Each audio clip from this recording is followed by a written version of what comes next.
हमारे channel the Z story में आपका स्वागत है। सुहाना और अभय, आज हम आपके लिए एक ऐसी कहानी लेकर आए हैं जो बहुत ही भावनात्मक कहानी है। ये कहानी है सुहाना की। सुहाना, जो एक आत्मनिर्भर लड़की, परिवार की जिम्मेदारी उठाने वाली। सुहाना की माँ। अभय, सुहाना जिसे बचपन से चाहती है। वह एक बड़ी कंपनी में काम करता है और वह पूरी जिंदगी उसका साथ देना चाहता है। सौरभ, सुहाना का छोटा भाई, पढ़ाई कर रहा है। रिया, सुहाना की छोटी बहन जो कॉलेज में पढ़ रही है। मुंबई का एक मध्यम वर्गीय फ्लैट होता है जहां सुहाना और उसका परिवार रहती है। सुहाना ऑफिस से थकी हुई घर लौटती है। किचन में उसकी मां बर्तन धो रही हैं और सौरभ पढ़ाई में व्यस्त है। रिया कॉलेज से अभी लौटी है और किताबें फैलाए बैठी है। मां किचन से आवाज लगाते हुए, सुहाना, आ गई तुम? तुझे पता है सुहाना, दूधवाला फिर पैसे बढ़ाने की बात कर रहा था। मुझे समझ नहीं आता, हर महीने खर्चा बढ़ता ही जा रहा है। सुहाना बैग रखते हुए, मां मैं देख लूंगी, लेकिन क्या एक दिन घर में शांति नहीं हो सकती? मां बोली, शांति? जब तक तेरे भाई बहन पढ़ाई पूरी नहीं कर लेते और रिया की शादी नहीं हो जाती, तब तक शांति का सपना मत देख। रिया हल्के से हंसते हुए, दीदी सच कहूं तो मां सही कह रही हैं। हमारी पूरी उम्मीदें आप पर ही टिकी हैं। सुहाना थोड़ा गुस्से में, तो मैं क्या कोई मशीन हूं? ऑफिस में बॉस की सुनो, घर आओ तो मां की। कभी कभी लगता है मैं अपने लिए कुछ कर भी पाऊंगी या नहीं। मां गंभीर होकर, तो क्या गलत कह रही हूं? तेरे पापा के जाने के बाद ये घर सिर्फ तेरे बल पर खड़ा है। अगर तू हाथ खींच लेगी तो ये घर कैसे चलेगा? मां, सुहाना ने थके हुए लहजे में कहा, अब कुछ खाने को मिलेगा या वो भी मुझे ही बनाना पड़ेगा? सुहाना ने मां से कहा, मैं लेकर आती हूं, तू फ्रेश हो जा। मां बोली, मां मैं जरा बाहर जा रही हूं। सुहाना ने खाना खत्म करते हुए कहा, 1 घंटे तक वापस आती हूं। हमें पता है कहाँ जा रही हो।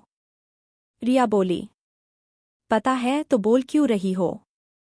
सुहाना गुस्से से बोली, रात का समय था, तकरीबन 8 बजे थे। अभय और सुहाना एक कैफे में बैठे हैं।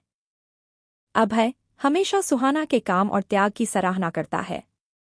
अभय बोला, सुहाना तुमसे एक बात कहनी है। सुहाना कॉफी का कप उठाते हुए, क्या बात है? तुम्हारा ये गंभीर चेहरा मुझे डरा रहा है। अभय ने कहा, डरने की जरूरत नहीं है, बस ये बताओ, क्या तुम अपनी जिंदगी में मुझे जगह दोगी?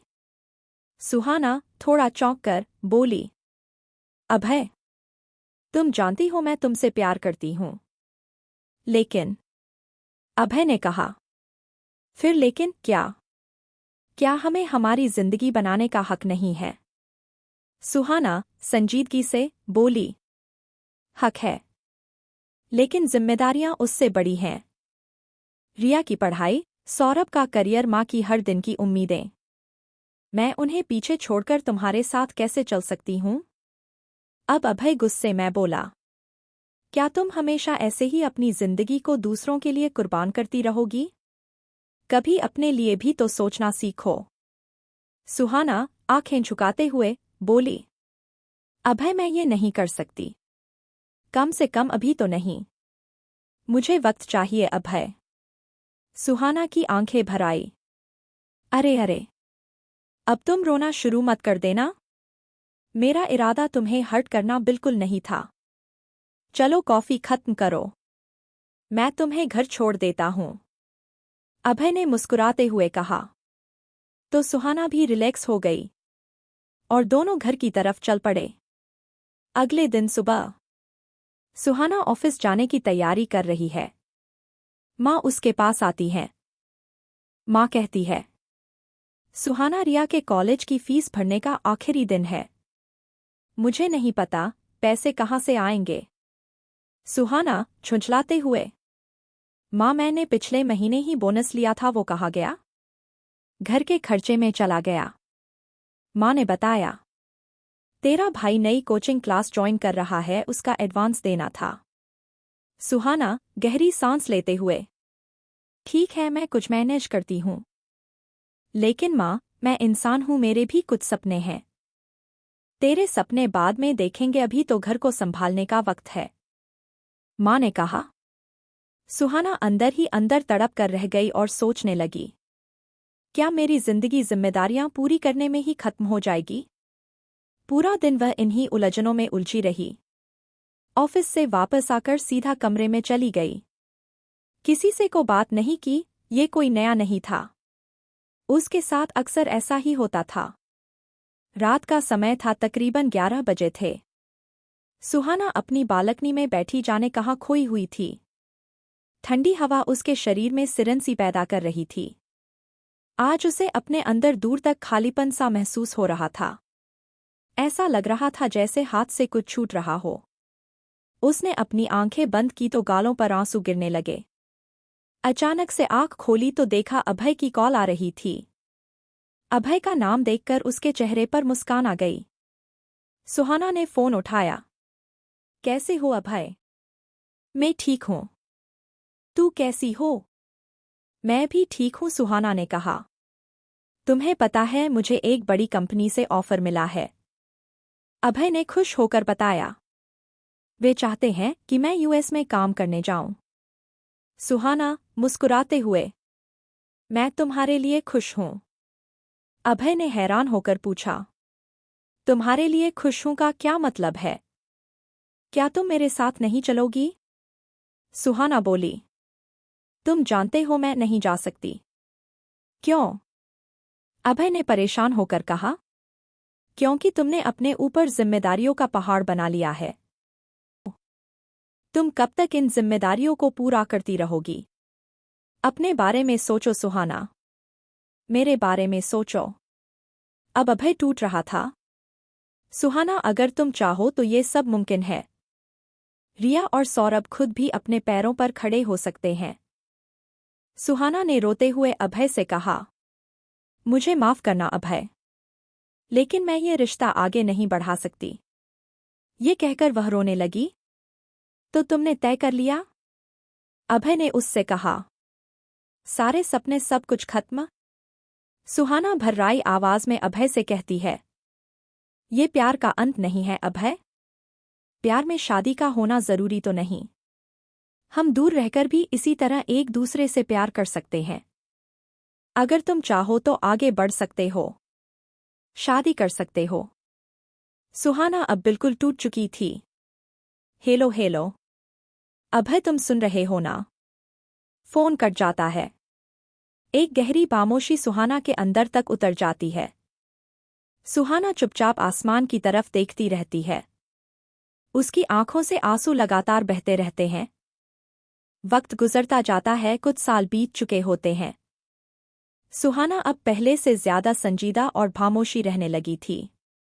मुंबई का वही फ्लैट, लेकिन अब घर की सूरत बदल चुकी है। दीवारें नई पेंटिंग्स से सजी हैं।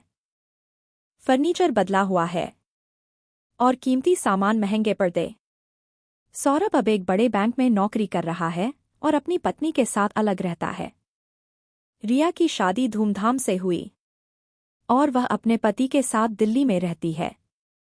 सुहाना अब एक मल्टीनेशनल कंपनी में सीनियर मैनेजर बन चुकी है, लेकिन उसके भीतर अब भी एक खालीपन है। शाम का समय वह खिड़की के पास बैठी है, चाय का कप हाथ में लिए हुए। उसकी माँ पास आकर बैठती हैं। सुहाना को देखकर माँ बोली, तू अब भी इसी खिड़की के पास बैठकर सोचती रहती है। क्या हुआ सुहाना? आजकल तुझे मुस्कुराते हुए देखे भी ज़माना हो गया है। सुहाना हल्की मुस्कान के साथ, कुछ नहीं माँ, बस यही सोच रही थी कि जिंदगी ने कितना कुछ बदल दिया है। माँ ने जवाब दिया। हाँ, सब कुछ बदल गया। सौरभ अपने पैरों पर खड़ा हो गया। रिया खुशहाल घर बसा चुकी है। और ये सब तेरी वजह से हुआ है बेटी। लेकिन एक सवाल है मेरे मन में। सुहाना, क्या सवाल माँ? माँ, गंभीर होकर, क्या तू खुश है? क्या तूने अपनी जिंदगी में वो सब पाया जो तू चाहती थी? आज माँ ने पहली बार सुहाना के बारे में सोचा था। शायद आज माँ को पहली बार मेरे अकेलेपन, मेरे खालीपन का एहसास हुआ है। सुहाना गहरी सांस लेते हुए, माँ, मैंने अपनी जिंदगी से कभी ज्यादा की उम्मीद नहीं की। मेरे लिए आप सबकी खुशी ही मेरी खुशी थी। लेकिन हाँ, कभी कभी सोचती हूँ, क्या मैंने सही किया? क्या मुझे अपनी खुशियों के लिए भी थोड़ा सेल्फिश होना चाहिए था? माँ बोली, सुहाना, मैं जानती हूँ तूने अपने सपनों को हमारे लिए कुर्बान कर दिया। और मैं ये भी जानती हूँ कि तूने अभय को भी खो दिया। क्या तू अब भी उसे याद करती है? सुहाना चुप हो जाती है। उसकी आंखें खिड़की से बाहर दूर कहीं देखने लगती हैं। कुछ देर तक सिर्फ खामोशी रहती है। फिर वह बोलती है, माँ, अभय मेरे जीवन का वो हिस्सा है जो कभी पूरा नहीं हुआ। वो मेरे सपनों की तरह अधूरा रह गया। लेकिन उसका प्यार कभी खत्म नहीं हुआ। मैंने उसे नहीं छोड़ा माँ। मैंने बस उसे अपनी जिम्मेदारियों के पीछे रखा। माँ सुहाना से पूछती है, क्या तुझे कभी अफसोस नहीं हुआ? क्या तेरे दिल ने कभी तुझसे नहीं कहा कि एक बार अपने लिए लड़ ले? सुहाना आंखों में नमी के साथ मुस्कुराते हुए, अफसोस तो होता है माँ। लेकिन फिर जब मैं सौरभ को अपनी नौकरी में सफल देखती हूँ, रिया को अपने घर में हंसते हुए देखती हूँ और आपको आराम से बैठा देखती हूँ, तो लगता है शायद मेरा फैसला गलत नहीं था। माँ की आंखों में आंसू था। सुहाना, तुझसे ज्यादा मजबूत इंसान मैंने आज तक नहीं देखा। लेकिन मैं तेरी माँ हूँ, मैं जानती हूँ तेरे दिल में कितनी अधूरी ख्वाहिशें छुपी हैं। अगर आज भी तुझे अभय से मिलना हो तो क्या तू मिलेगी? सुहाना थोड़ा रुककर, शायद नहीं। जिंदगी के इस मोड़ पर लौटना अब संभव नहीं है। लेकिन अगर उसे देखूंगी तो उसे ये जरूर बताऊं कि उसका प्यार अब भी मेरे दिल में जिंदा है। बस मैंने अपने प्यार से ऊपर कर्तव्य को रखा। माँ चुप हो जाती हैं। उनकी आंखों में गर्व और दर्द का अजीब सा मिश्रण दिखता है। तभी दरवाजे की घंटी बजती है। माँ सुहाना से कहती है, देख तो सही, कौन आया है? शायद सौरभ हो। उसने कहा था शाम को आएगा। सुहाना दरवाजा खोलती है। सामने अभय खड़ा है, हाथ में फूलों का गुलदस्ता लिए। उसके चेहरे पर वही पुरानी गर्मजोशी और आंखों में वही प्यार है। सुहाना थोड़ी देर तक चुपचाप उसे देखती रहती है। सुहाना, क्या मैं अंदर आ सकता हूँ? अभय ने पूछा। या अब भी तुम्हारी जिंदगी में मेरे लिए जगह नहीं है? सुहाना थोड़ा लड़खड़ाते हुए, तुम यहाँ? इतने सालों बाद? हाँ, इतने सालों बाद, अभय ने जवाब दिया। शायद अब मैं तुम्हें बताना चाहता हूँ कि मैं अब भी वही हूँ जहाँ तुमने मुझे छोड़ा था। माँ पीछे से आवाज देते हुए, सुहाना कौन है? सुहाना मुस्कुराते हुए, माँ कोई अपना है। सुहाना अभय को अंदर बुलाती है। वह समझ नहीं पाती कि यह अचानक मिलने वाली खुशी है या पुराने जख्मों की याद। दोनों बैठते हैं। अभय सुहाना से कहता है, मैं जानता हूँ तुमने अपनी जिम्मेदारियों को हमेशा अपने सपनों से ऊपर रखा। लेकिन अब जब सब कुछ ठीक हो गया है, तो क्या मैं तुम्हारे साथ फिर से एक शुरुआत कर सकता हूँ? अभय थोड़ा शरारती हो रहा था। सुहाना थोड़ा झिझकते हुए, अभय, मैंने हमेशा यही सोचा था कि मैं तुम्हें कभी खुश नहीं रख पाऊंगी। लेकिन शायद अब वक्त बदल गया है। दोनों की आंखों में आंसू थे, लेकिन यह आंसू खुशी और राहत के थे। कहानी का यह मोड़ दर्शाता है कि प्यार अगर सच्चा हो तो वक्त की सीमाएं भी उसे नहीं रोक सकती।